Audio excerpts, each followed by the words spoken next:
recognitions.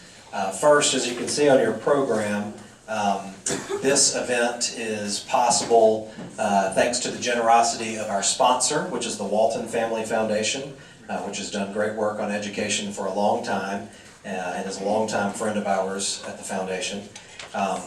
Want to recognize, in addition to Jeffrey Dorfman, who's on our panel today and is one of our senior fellows, Harold Brown. There we are, who's another one of our senior fellows. I'll explain a little bit more in a while about what role our senior fellows play for us in the organization. Want to also recognize Kirk Shook, who is here. He's the newly appointed director of the Georgia's Non-Public Post-Secondary Education Commission, and in Oconee County resident. And we'll get to the introduction of the rest of our panelists here shortly. So we are doing this in partnership with the Arch Conservative. They've been really great to work with. We appreciate what they did to help make sure we had a great turnout here. And I want to introduce, to tell a little bit about what the Arch Conservative does, the editor-in-chief of that magazine, J. Thomas Perdue.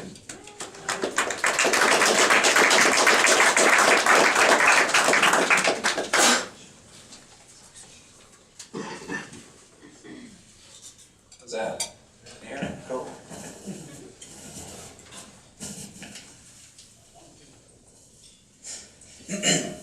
Well, thank you guys for coming out tonight. I'd like to welcome everybody to the first event that the Arch Conservative has hosted in, I think, a little bit over a year now. And the first time I've spoken in public since I graduated high school. And I'd like to thank Mr. Wingfield and the Georgia Public Policy Foundation for co-hosting this with us. And I'll say a few things about the Arch Conservative. We're a magazine, we're a political journal of opinion at the University of Georgia, and we're now 5 years old.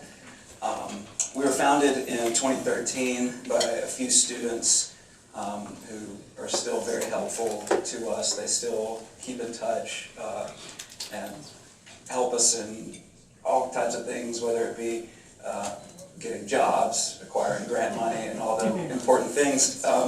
But when they founded the magazine, they likened the conservative movement on campus to the conservative movement in the nation at the end of World War II. They told a story in our very first editorial about Whittaker Chambers, who spoke before Congress and talked about his conversion. If you don't know, Whittaker Chambers was a communist spy in the pre-war years who defected to the United States and later became a key figure in the conservative movement. He was an integral part of the Alger Hiss trial, and he was one of the first editors of National Review. He said that he believed that he was switching from the winning side to the losing side in his defection from communism to being a Quaker conservative. Luckily for him, he was wrong. Over a half-decade later, and conservatism is an enterprise in media, in the White House, and the legislature. While global communism still may exist in the pipe dreams of our ideological opponents, it is, practically speaking, defeated. But one place that conservatism has never really found a home is on college campuses, and our goal has always been to give it a home where the unexamined consensus is liberalism. So we have magazines out here that I'm sure you've seen. We can be reached on all sorts of social medias at ArchCon, UGA, and I think that's about it. I'll hand it back to Kyle now. Right?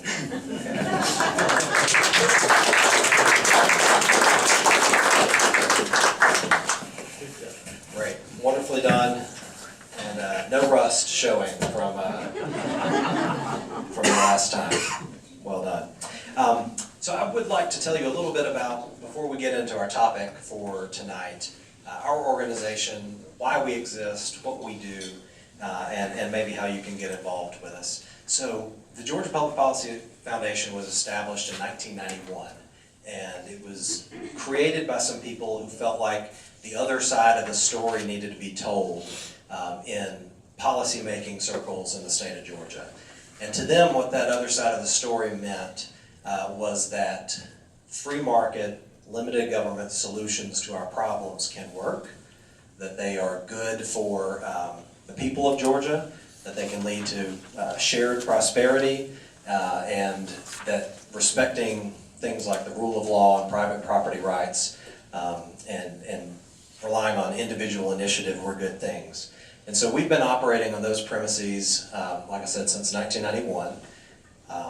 And we have had a lot of effects in the policy making in Georgia. We helped get the first charter school law passed in the 1990s. We operated a charter school for some time.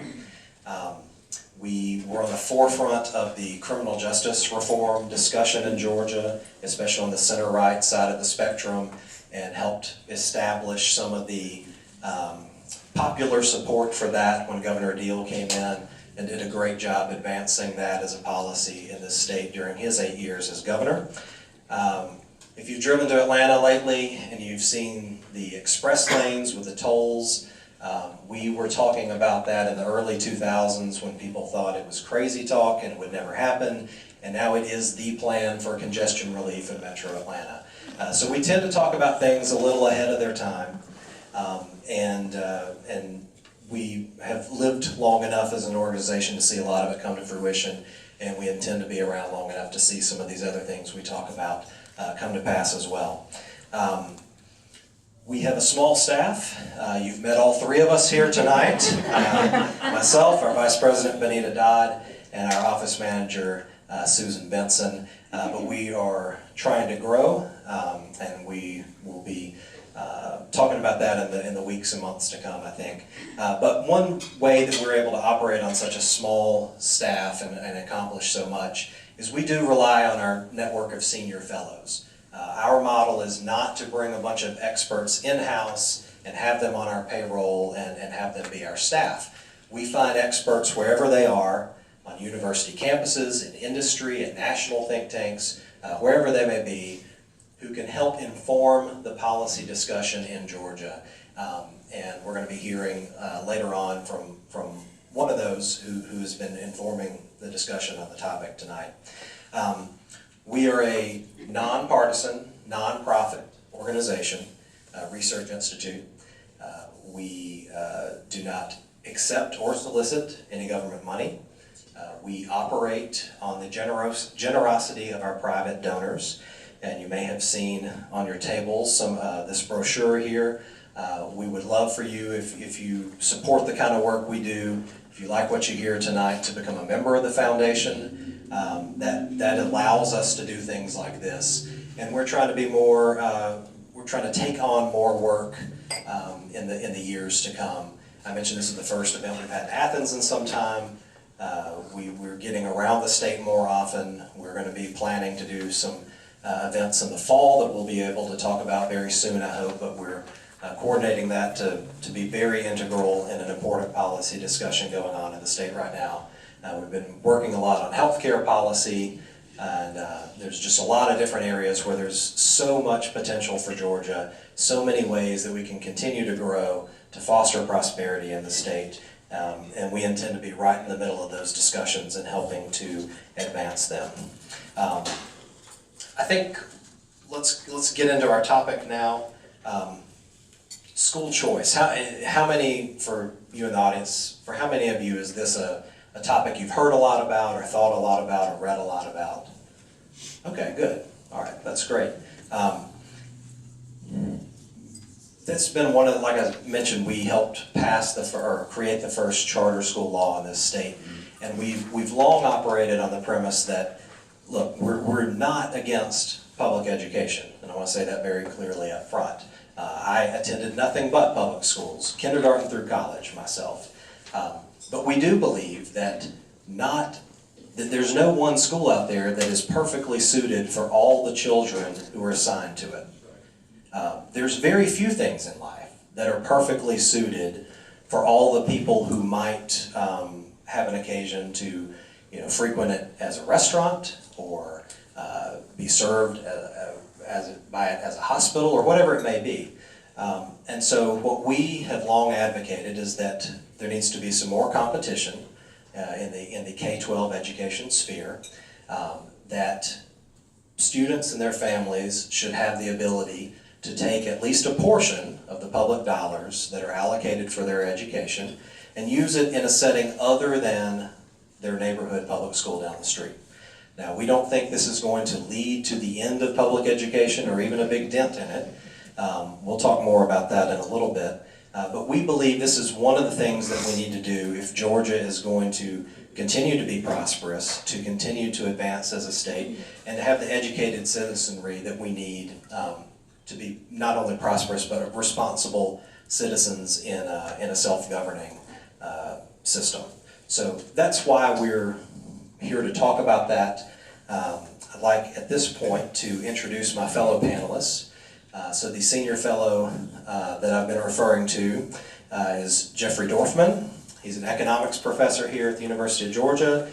He writes columns for Forbes online, and he is a senior fellow of ours, and he wrote the study that we published in February looking at the economics of a school choice program, specifically either a voucher or an education savings account or scholarship account. And we'll talk tonight a little bit about the difference between the two of those. And joining us as well is Mike Dudgeon.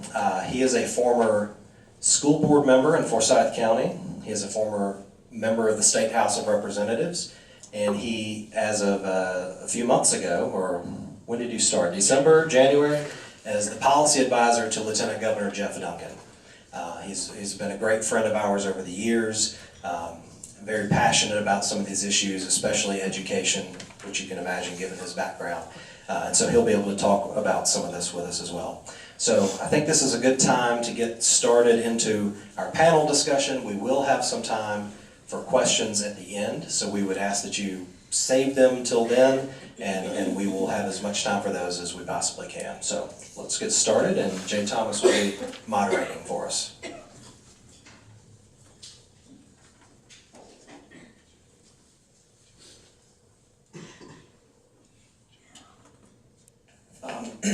I'd like to begin by asking a question of Professor Dorfman and Mr. Dudgeon about ESAs in general.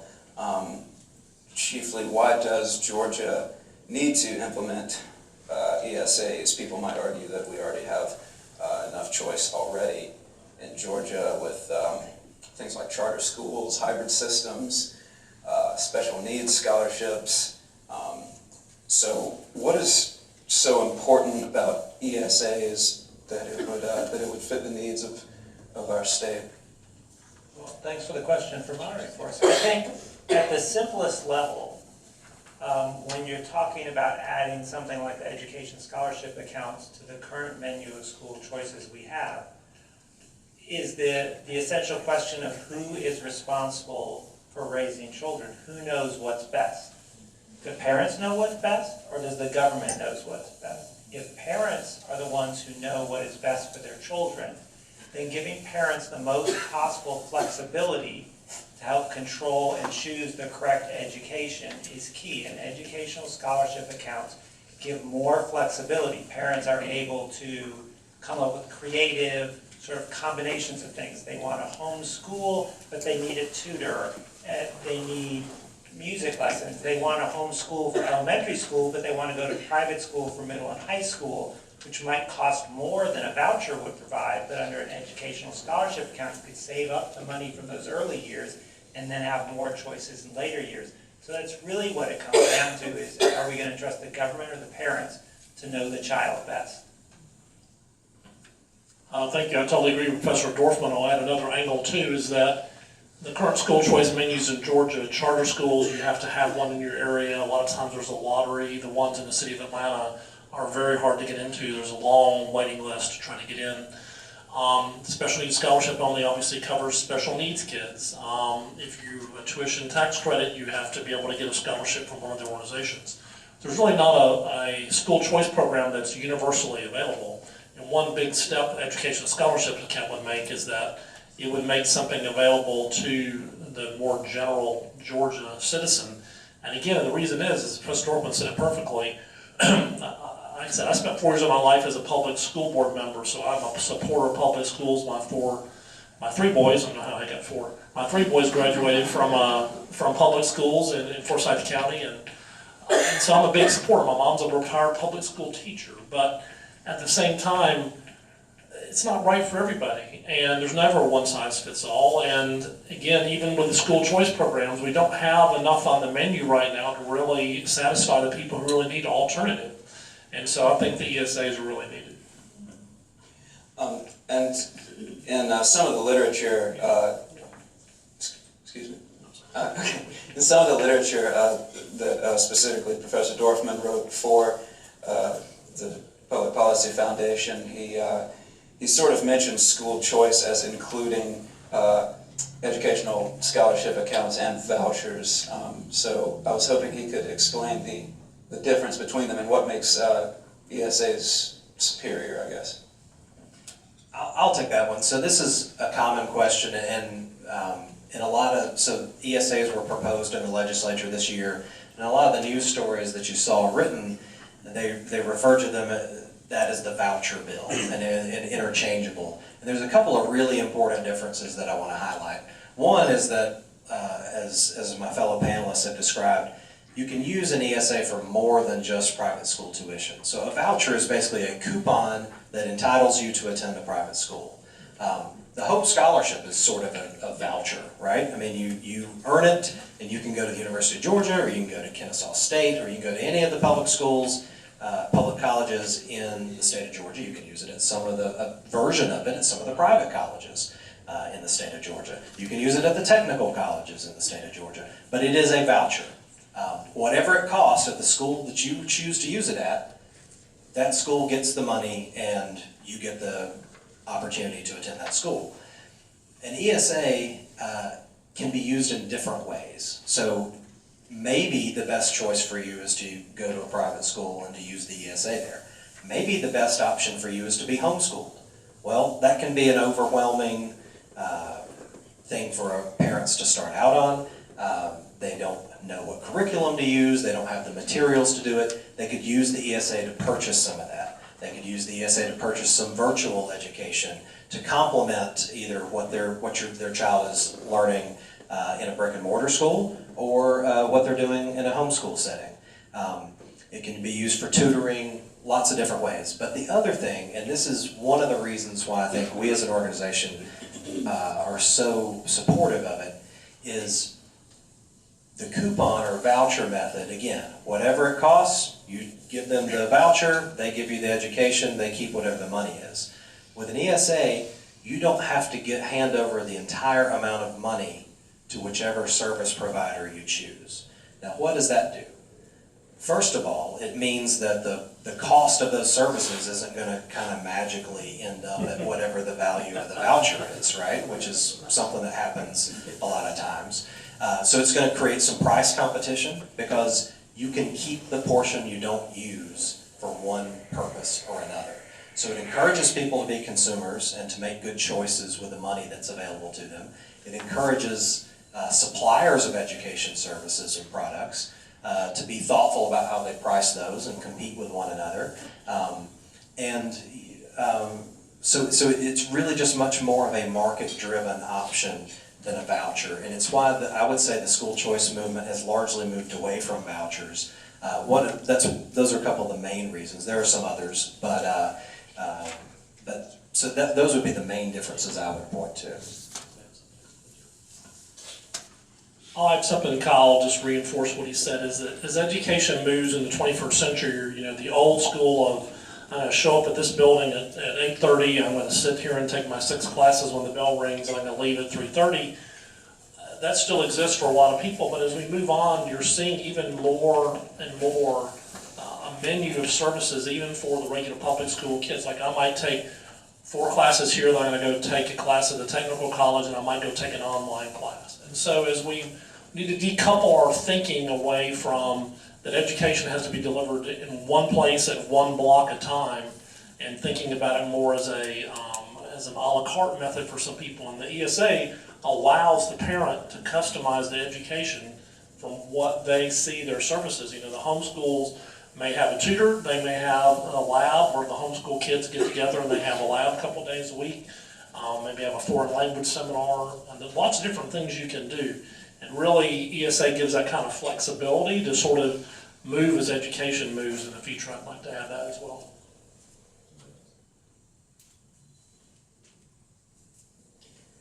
I gather that some of the excuse me. We can hear you. It's kind of off and on, isn't it? Anyway, I gather that some of the opposition to school choice policy and ESAs in general would be the claim that it does, in practice, take money away from the public schools, which could be seen at the surface level as taking money away from the education of students. I know that President Dorfman wrote about marginal cost in this part of the conversation, so I was wondering how the panel would respond to that proposition. Sure, so I think this one's definitely for me. So I think the easiest way to address this claim that educational scholarship accounts or vouchers take money away from public school is to make clear that that is 100% true. They take money away from public schools. At the same time, they take expenses away from public schools because there are fewer kids left. So they don't need as many teachers, they don't need as many school bus drivers, there's not as much food served in the cafeteria. All the other expenses that go along into turning our kids into educated, at least semi-adults. I mean, I'm a parent of a 24-year-old, so I'm kind of familiar with that part right now.